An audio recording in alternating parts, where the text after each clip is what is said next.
I love local news. Why? It's just, obviously most news is kind of gone like this. It's just toxic, and I feel like local news is still somewhat pure. Local news has not been nice to you for 5 years. That's okay. That's okay. Why do you like us? I don't. If we haven't been good to you? I don't know. When I watch it, I just feel like I'm at least getting some good quality news instead of just trying to incite people. Bless you, Kirk Cousins. They say you were a nice guy.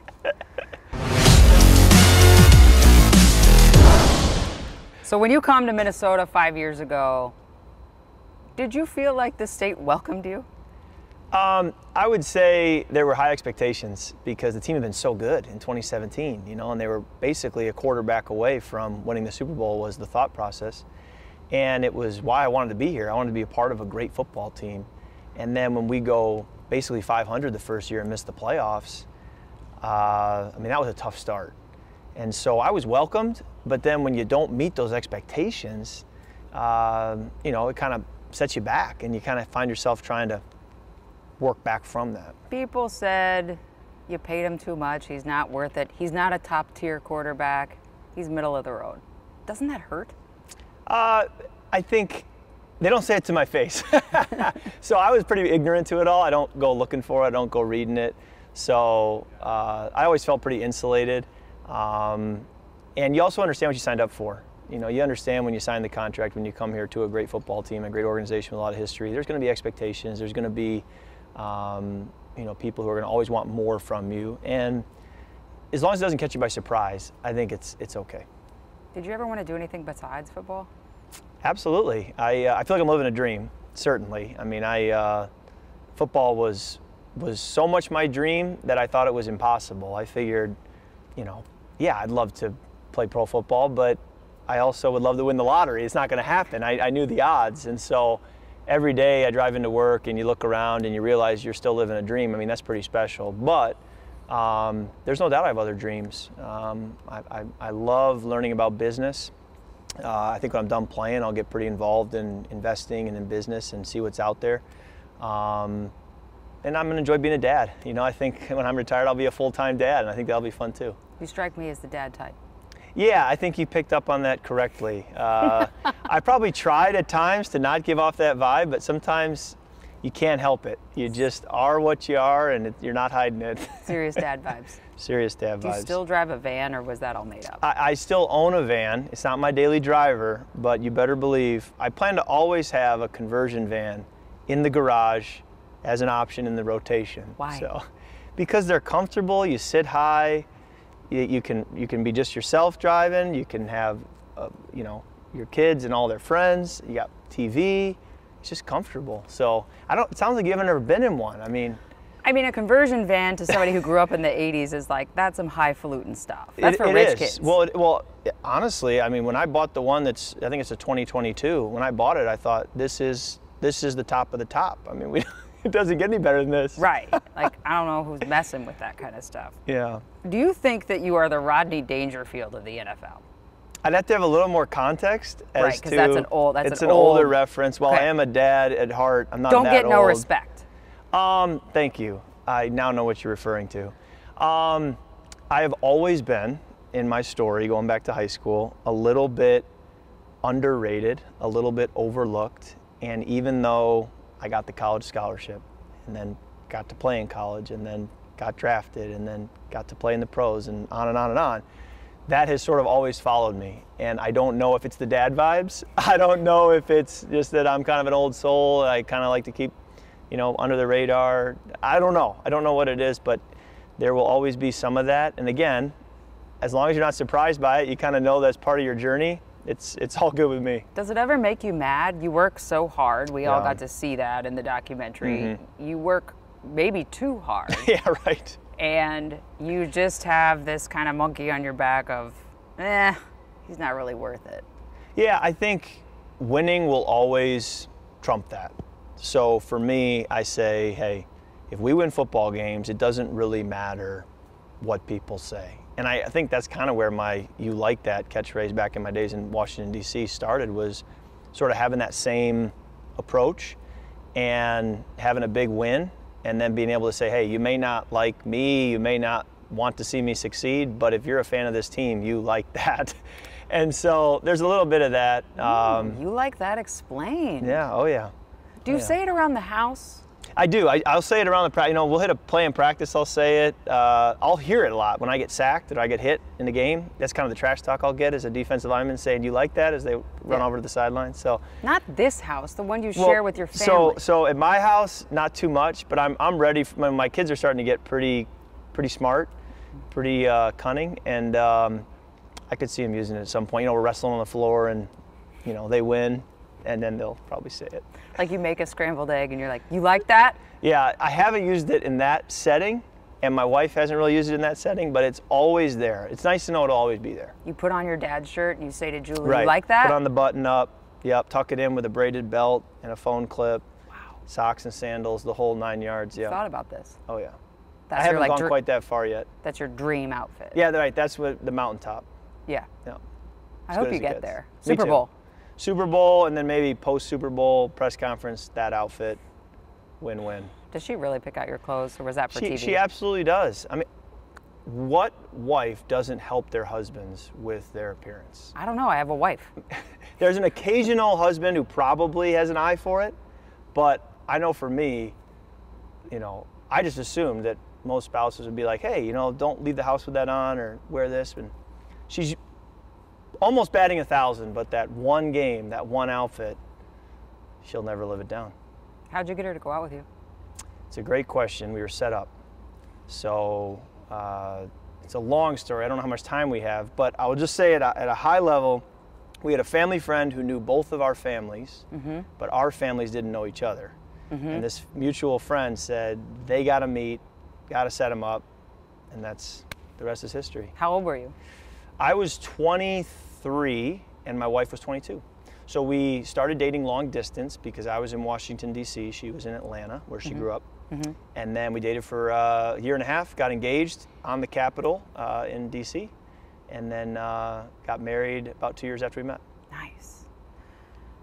One of my coworkers said, hey, before you go, Kirk Cousins is too clean. He's got to have a freak flag somewhere. What is it? Do you have? Is there anything weird about you or weird that you do?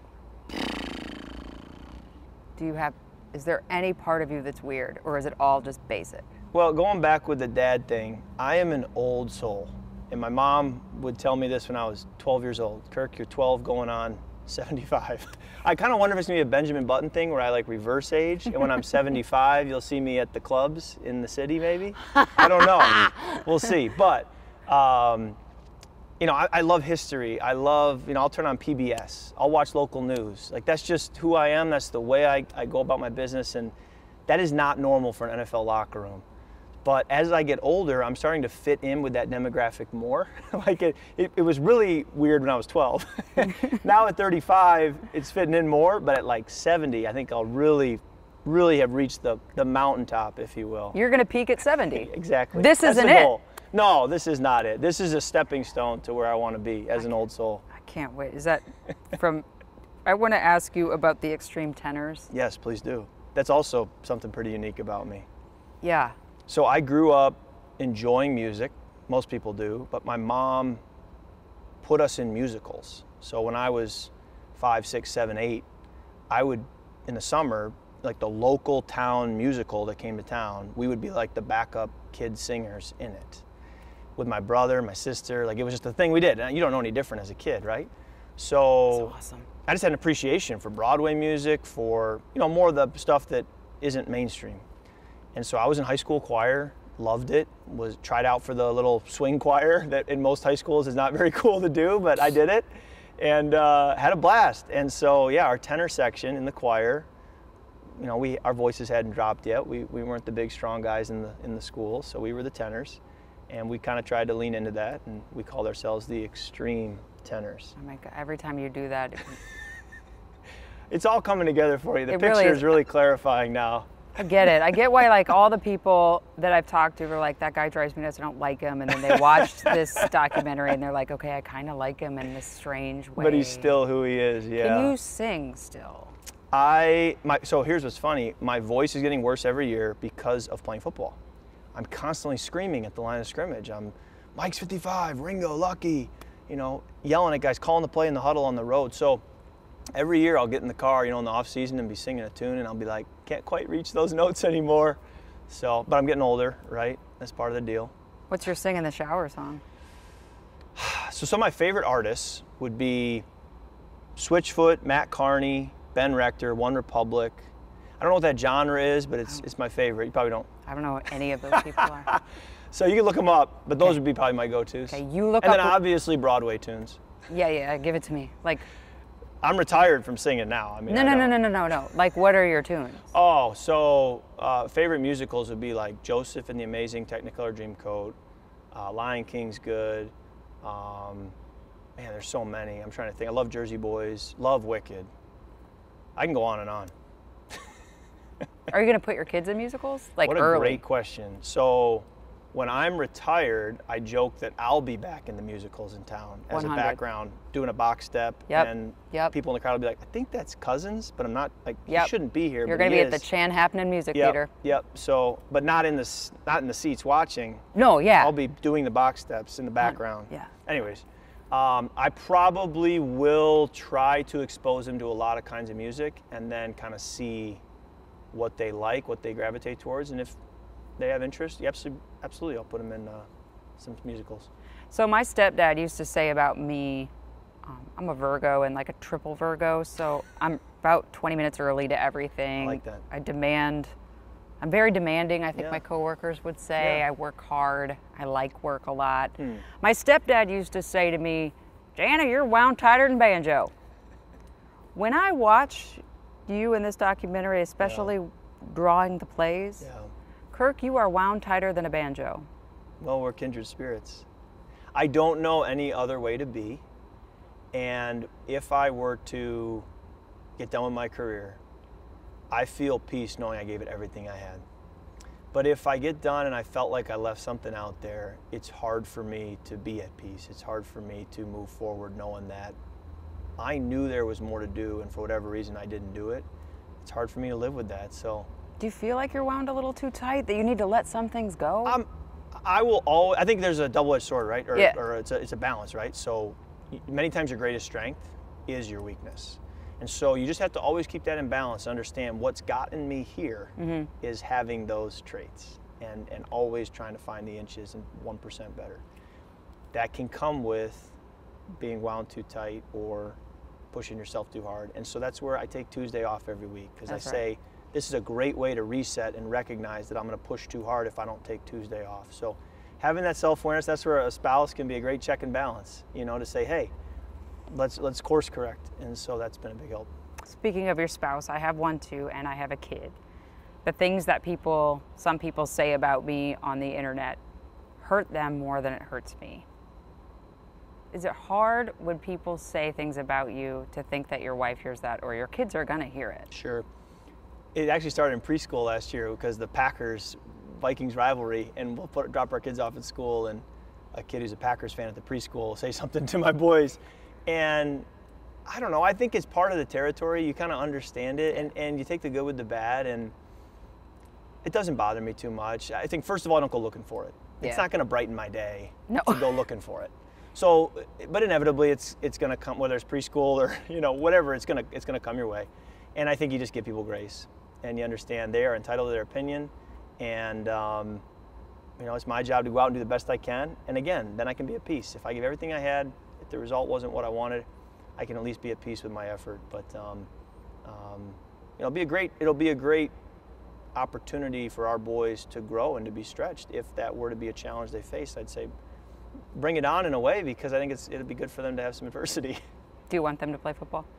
I do and I don't. I think if they enjoy football, and I want them to be around the game, I want them to enjoy the game, but I definitely want to place them or encourage them to go towards what they have a passion for. And if that's football, great. I think that will bring some added pressures. If it's tennis, if it's musicals, I would say let's do that too. And you better believe me as dad, I'm going to throw myself wholeheartedly into their tennis career, their musical career. I think that's my job, is to train them up in the way they should go, not the way dad wants them to go. So whatever that may be, I'm going to throw my full weight of support behind them. My last question is, you worked really hard to get here. That's very evident. Yeah. But no matter how hard a person works, there were people along the way that helped them. If you could say thank you to one person in the world that helped you become who you've become today, who is that? My parents is where it starts and ends. And certainly my wife, and I can go on and on, my siblings and coaches, and you know, the list goes on, because it does take a village to get someone to this level of football. But it starts and ends with my parents, and so much of my football journey is long before I even met my wife. Yeah. You know, the youth sports, the high school, the college, I mean, those are the steps that get you to where you are now. And there were a lot of phone calls to my parents after tough practices, tough games, you know, days where I didn't think I could keep going. And they kind of help get you back up on the horse and get you, you know, going to the next step in the journey. So. Did you ever cry? Oh yeah, cried after. I remember my last high school game. We were on the bus to the game, and I said to a junior who it wasn't going to be his last game. I said, "Hey, if people cry, you know, be okay with that. And if we were to lose this game, don't make fun of us." But I said, "I won't cry." But if people cry, sure enough, after the game ended, just tears like crazy. It just reminded me how much football meant to me, and not so much because of the game of football, but because of the vehicle it was for the relationships, the memories, and those experiences that are priceless. And thankfully, I'm still playing and enjoying this game. But I wouldn't be surprised if my last game as a pro is also a lot of tears. Any movies make you cry? Yeah, a good sports movie can get me. Rudy's one of my all-time favorites, and you know that hits right here, his journey and his story. So yeah, absolutely, movies can get me to cry. Breaking the News comes on every night at 6:30 on KARE 11. Okay. Do you watch that show? I don't watch Breaking the News unless I happen to be turning it on, but I don't have a set routine to watch TV. But you want to. Oh yeah. You want I love local news. So whether it's 5, 5:30, 6, 6:30, if it's on and I'm available, I'm in my lazy boy right there. I always think 6:30 is a good I'll spot lock it for in. you. 6:30. Yeah, and because I'm wound so tight, I'll pencil you in. Yeah, we'll make sure you see that. Have you ever said a curse word? Oh yeah. You have? Oh yeah. You've said a swear word. We had to edit a couple out of the Netflix doc. Have you ever said a swear word when you're not playing football? Yes. Oh yeah. Are you cool? You'd have to ask my teammates. I think I have nerd swag. What the F is nerd swag? I think it's exactly what you think it is. I don't think nerd swag. What is nerd swag? I'm just gonna leave that there and I'll let you decide what it is.